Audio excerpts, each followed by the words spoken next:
마태복음 27장 27에서 44절 말씀입니다. 이에 총독의 군병들이 예수를 데리고 관정 안으로 들어가서 온 군대를 그에게로 모으고 그의 옷을 벗기고 홍포를 입히며 가시관을 엮어 그 머리에 씌우고 갈대를 그 오른손에 들리고 그 앞에서 무릎을 꿇고 희롱하여 이르되 유대인의 왕이여 평안할지어다 하며 그에게 침 뱉고 갈대를 빼앗아 그의 머리를 치더라. 희롱을 다한 후 홍포를 벗기고 도로 그의 옷을 입혀 십자가에 못 박으려고 끌고 나가니라. 나가다가 시몬이란 구레네 사람을 만나매 그에게 예수의 십자가를 억지로 지워 가게 하였더라. 골고다 즉 해골의 곳이라는 곳에 이르러 쓸개 탄 포도주를 예수께 주어 마시게 하려 하였더니 예수께서 맛보시고 마시고자 하지 아니하시더라. 그들이 예수를 십자가에 못 박은 후에 그 옷을 제비 뽑아 나누고 거기 앉아 지키더라. 그 머리 위에 이는 유대인의 왕 예수라 쓴 죄패를 붙였더라. 이때에 예수와 함께 강도 둘이 십자가에 못 박히니 하나는 우편에 하나는 좌편에 있더라.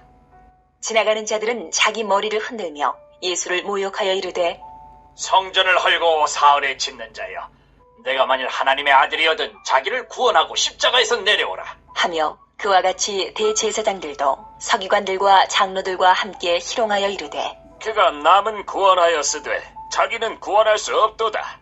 그가 이스라엘의 왕이로다. 지금 십자가에서 내려올지어다. 그리하면 우리가 믿겠노라.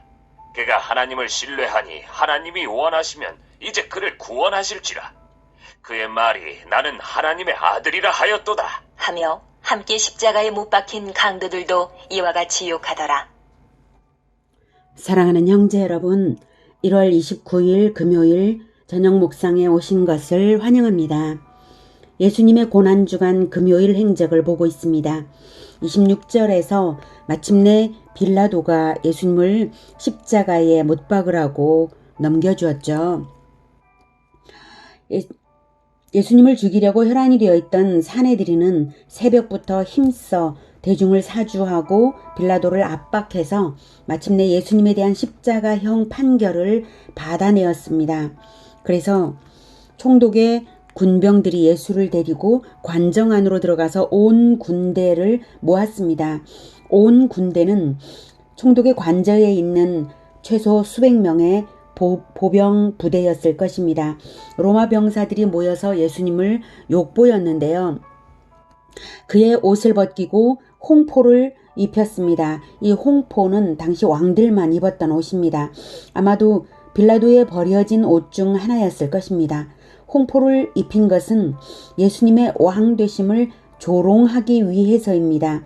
29절 가시관을 엮어 그 머리에 씌우고 갈대를 그 오른손에 들리고 갈대는 왕의 호를 대신해서 예수님의 오른손에 쥐어준 것이죠.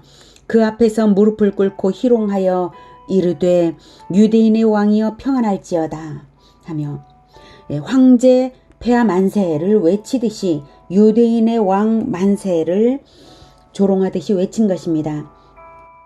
로마 군인들은 그렇게 조롱으로 왕 앞에 경배하는 놀이를 했지만 그들이 알든 모르든 예수님은 참으로 모든 민족에게 경배받을 왕이시고 그들은 훗날 이루어질 일의 예표가 되는 행위를 한 것입니다. 시편 22편 27절에 땅의 모든 끝이 여호와를 기억하고 돌아오며 모든 나라의 모든 족속이 주의 앞에 예배하리니 라고 예언하고 있습니다. 그 예언대로 그들이 행한 것이고요. 30절 그에게 침 뱉고 갈대를 빼앗아 그의 머리를 치더라. 희롱을 다한 후 홍포를 벗기고 도로 그의 옷을 입혀 십자가에 못 박으려고 끌고 나가니라. 로마 군병들은 예수님의 옷을 어쩐 일인지 다시 입혔습니다. 대개는 십자가로 처형되는 사형수에게는 옷을 다 벗기고 형장까지 끌고 갔는데요. 이유를 알 수 없지만 이 경우에 예수님께 옷은 도로 입혀졌습니다. 이것은 하나님께서 성경의 예언대로 이루시고자 섭리하신 것임을 우리는 알 수 있습니다. 무슨 예언인가 하면 시편 22편 18절에 내 겉옷을 나누며 속옷을 제비 뽑나이다 라고 한 예언이고 그것이 35절에서 이루어졌습니다. 그들이 예수를 십자가에 못 박은 후에 그 옷을 제비 뽑아 나누고 라고 35절에서 말했죠. 요한복음 19장 23, 24절에도 이렇게 증거합니다. 군인들이 예수를 십자가에 못 박고 그의 옷을 취하여 네 깃에 나눠 각각 한 깃씩 얻고 속옷도 취하니 이 속옷은 호지 아니하고 위에서부터 통으로 짠 것이라. 군인들이 서로 말하되 이것을 찢지 말고 누가 얻나 제비 뽑자 하니 이는 성경에 그들이 내 옷을 나누고 내 옷을 제비 뽑나이다 한 것을 응하게 하려 함이러라. 군인들은 이런 일을 하고 이렇게 하나님의 예정하심대로 한치 오차도 없이 구원 사역은 이루어지고 있었고 그것은 모두 하나님의 완전한 섭리로서 정확한 때의 진리대로 완전히 이루어지고 있는 것이었습니다. 사형 집행은 성문 밖에서 행해졌습니다. 이것의 의미를 히브리서는 이렇게 말합니다. 히브리서 13장 11, 12절 이는 죄를 위한 짐승의 피는 대제사장이 가지고 성소에 들어가고 그 육체는 영문 밖에서 불사름이라. 그러므로 예수도 자기 피로써 백성을 거룩하게 하려고 성문 밖에서 고난을 받으셨느니라.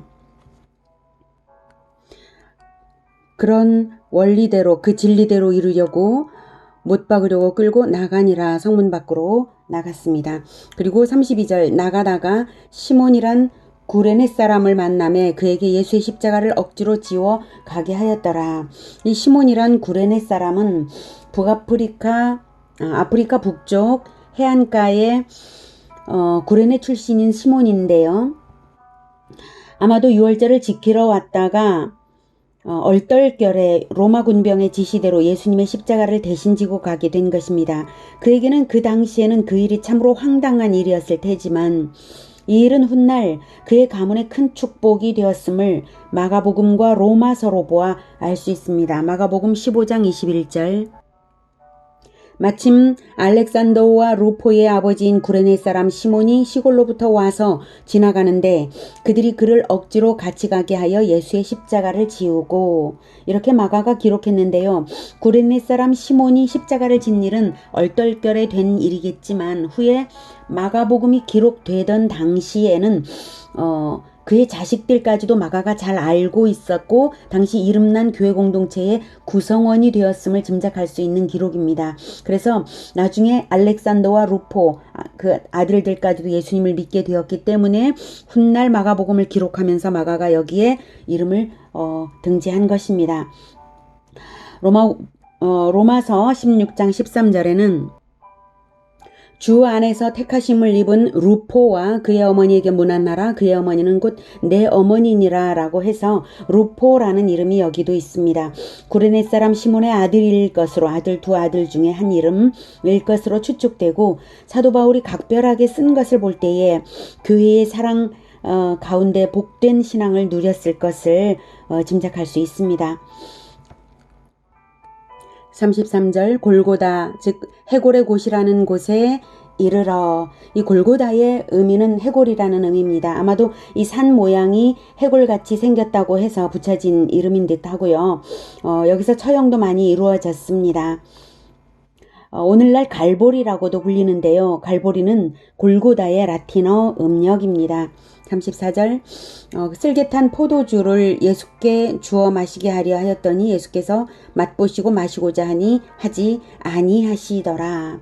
쓸개탄 포도주는 마가복음 15장 23절에는 몰약을 탄 포도주를 주었으나 예수께서 받지 아니하시니라 라고 되어 있습니다.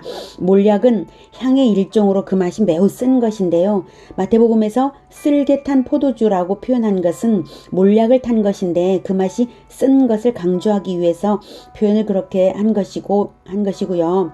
왜 몰약을 탄 포도주를 마시게 하는 것인가 하면 십자가형을 당하는 죄수에게 관례적으로 주는 것인데요. 통증을 줄여주는 일종의 마취제 역할을 하기 때문에 그것을 주는 것입니다. 그런데 그것을 예수님이 거부하신 이유는 두 가지로 보입니다. 하나는 마태복음 26장 29절에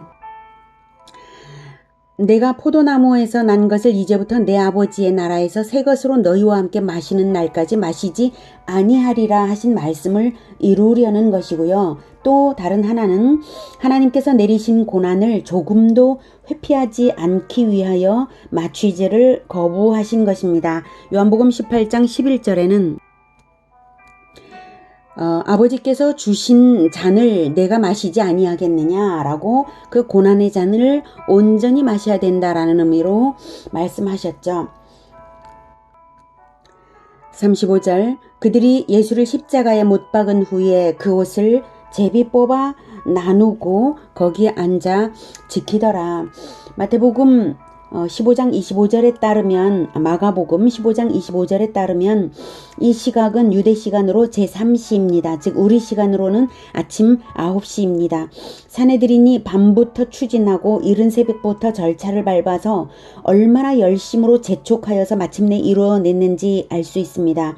옷을 제비 뽑아 나눈 것은 방금 말씀드린 것처럼 시편 22편 18절의 예언 성취이고요. 37절 그 머리 위에 이는 유대인의 왕 예수라 쓴 죄패를 붙였더라. 이것은 요한복음 19장 19, 22절에는 더 상세히 나옵니다. 빌라도가 패를 써서 십자가 위에 붙이니 나사렛 예수 유대인의 왕이라 기록되었더라. 예수께서 못 박히신 곳이 성에서 가까운 고로 많은 유대인이 이 패를 읽는데 히브리와 로마와 헬라말로 기록되었더라. 유대인의 대제사장들이 빌라도에게 이르되 유대인의 왕이라 쓰지 말고 자칭 유대인의 왕이라 쓰라 하니 빌라도가 대답하되 내가 쓸 것을 썼다 하니라. 히브리 로마, 헬라 말로 기록되어 많은 사람들이 이 패를 읽었다는 의미심장한 말을 하고 있죠. 히브리, 로마, 헬라의 언어는 각각 종교적, 사회정치적, 문화적으로 그 당시 주도권을 잡은 언어들입니다. 그리고 그 세 언어는 그 당시에 전 세계와 통용되는 언어였던 것입니다. 그리고 많은 사람들이 읽어서 온 세계의 왕으로 알려졌다는 의미를 담고 있습니다. 대제사장들이 부당한 요구, 자칭 유대인의 왕이라 쓰라는 부당한 요구를 빌라도가 거절하면서 내가 쓸 것을 썼다고 대답했는데요. 공식적인 처형까지 하는 마당에 죄명이 부정확할 수가 있습니까? 빌라도는 대제사장들의 요구에 매우 못마땅했을 것입니다. 빌라도의 이 대답은 예수님이야말로 온 세계 모든 영적 이스라엘의 왕인 것을 증거합니다. 38절 이때에 예수와 함께 강도 둘이 십자가에 못 박히니 하나는 우편에 하나는 좌편에 있더라. 외경 도마복음에 의하면 예수님의 왼쪽에 달린 강도의 이름은 게스타이였고 오른쪽 강도의 이름은 데스마이라고 합니다. 아무튼 예수께서 강도들 사이에 못 박히신 이것도 이사야 53장 12절의 성취입니다. 그러므로 내가 그에게 존귀한 자와 함께 몫을 받게 하며 강한 자와 함께 탈취한 것을 나누게 하리니 이는 그가 자기 영혼을 버려 사망에 이르게 하며 범죄자 중 하나로 헤아림을 받았음이니라. 그러나 그가 많은 사람의 죄를 담당하며 범죄자를 위하여 기도하였느니라. 이 말씀대로 이루시려고 그렇게 범죄자 중 하나로 헤아림을 받기 위하여 강도들과 함께 십자가에 못 박힌 것입니다. 39절 지나가는 자들은 자기 머리를 흔들며 예수를 모욕하여 이것도 시편 109편 25절의 성취입니다. 나는 또 그들의 비방거리라 그들이 나를 보면 머리를 흔드나이다. 40절 이르되 성전을 헐고 사흘에 짓는 자여 네가 만일 하나님의 아들이여든 자기를 구원하고 십자가에서 내려오라. 이것은 예수께서 대답하여 말씀을 하시던 요한복음 2장 19절과 관련된 것이죠. 너희가 이 성전을 헐라 내가 사흘 동안에 일으키리라. 이 말씀을 왜곡하여서 조롱한 것인데요. 예수님의 말씀은 진정한 성전이신 자기 자신의 죽음과 3일 만의 부활을 뜻하는 말씀이었습니다. 즉 성전의 본질은 하나님을 만나는 통로라는 본질입니다.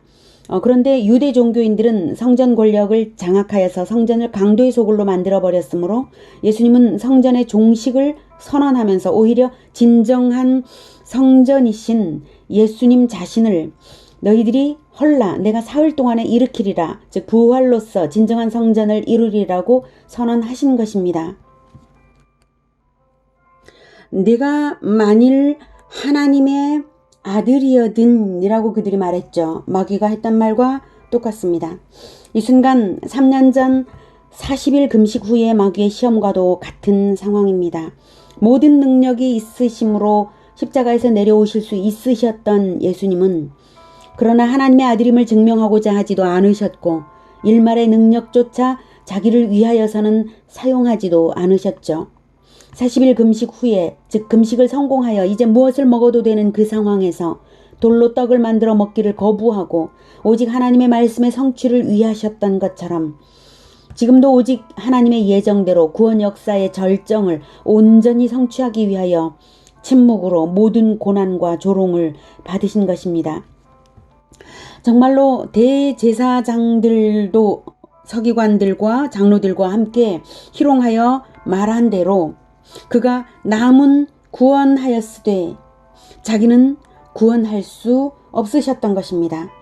예수님이 자기를 구원하신다면 우리를 구원하실 수 없는 것입니다. 모든 죄인을 구원하기 위하여 자기를 내던지신 것입니다. 그가 진정 이스라엘의 왕이십니다. 43절 그가 하나님을 신뢰하니 하나님이 원하시면 이제 그를 구원하실지라. 시편 22편 8절의 성취입니다. 그가 여호와께 의탁하니 구원하실걸, 그를 기뻐하시니 건지실걸 하나이다. 이렇게 조롱당하는 모든 상황들이 예언이 되어 있었습니다. 44절 함께 십자가에 못 박힌 강도들도 이와 같이 욕하더라. 누가복음에 의하면 한쪽 강도는 회개한 것으로 나타나는데요. 아마 처음에는 같이 비난에 동조했다가 자책이 들고 예수님의 의연함에 감동하여서 회개의 말을 나중에 한 것 같습니다. 이로써 예수님에 대한 조롱은 군병들과 무리들과 유대 종교 지도자들과 함께 못 박힌 강도들까지였습니다. 예수님은 모든 고통과 모든 버림과 모든 조롱을 당하신 것입니다. 지극히 높으신 주께서 지극히 낮아짐을 당하시고 전능자로서 버림받음을 당하시고 지극한 겸손으로서 진정한 구원의 길을 열어놓으신 진정한 왕이십니다. 이 고통의 과정이 바로 우리들 한 사람 한 사람의 구원을 위한 영원한 제사에 필요했던 것입니다. 히브리서 13장 12, 13절은 그러므로 예수도 자기 피로써 백성을 거룩하게 하려고 성문 밖에서 고난을 받으셨느니라. 그런즉 우리도 그의 치욕을 짊어지고 영문 밖으로 그에게 나아가자라고 말합니다. 우리가 어떻게 치욕을 짊어지고 영문 밖으로 나아갈 수 있을까요? 우리에게 허락된 십자가는 무엇일까요? 히브리서는 말하기를 14, 15절, 16절에 우리가 여기에는 영구한 도성이 없으므로 장차 올 것을 찾나니 그러므로 우리는 예수로 말미암아 항상 찬송의 제사를 하나님께 드리자. 이는 그 이름을 증언하는 입술의 열매니라. 오직 선을 행함과 서로 나누어 주기를 잊지 말라. 하나님은 이 같은 제사를 기뻐하시느니라. 예수님은 십자가에서 영원한 제사를 드리셨습니다. 우리는 바로 이러한 제사를 드려야겠습니다. 입술의 열매, 즉 찬송과 그 이름의 증언, 즉 전도와 선행과 나누어 주기로서 제사할 수 있다고 말합니다. 그것이 우리가 질 십자가입니다. 우리가 이것을 겸손과 기쁨으로 감당하여서 예수님을 따라 십자가를 지는 인생들이 되기를 축복합니다. 기도하겠습니다. 하나님, 참으로 지극히 겸손하신 하나님의 아들을 우리에게 보내주셔서 모든 고통과 조롱을 다 당하게 하여 주셔서 우리를 구원하여 주시니 정말 감사합니다. 차마 상상도 할 수 없고 우리가 생각지도 못할 그 고통을 당하셨는데 우리는 예수님과 동일하게 할 수는 없지만 히브리서가 말하는 것처럼 찬송의 제사, 증언, 그 이름을 증언하는 전도의 제사, 선행의 제사, 나눠줌의 제사로서 우리가 예수 그리스도를 따라서 조금씩이라도 더 고난에 동참하는 우리 모두가 되게 주님 도와주시옵소서. 예수 그리스도 이름으로 기도드립니다. 아멘. 이어지는 시간은 개인 기도 시간입니다.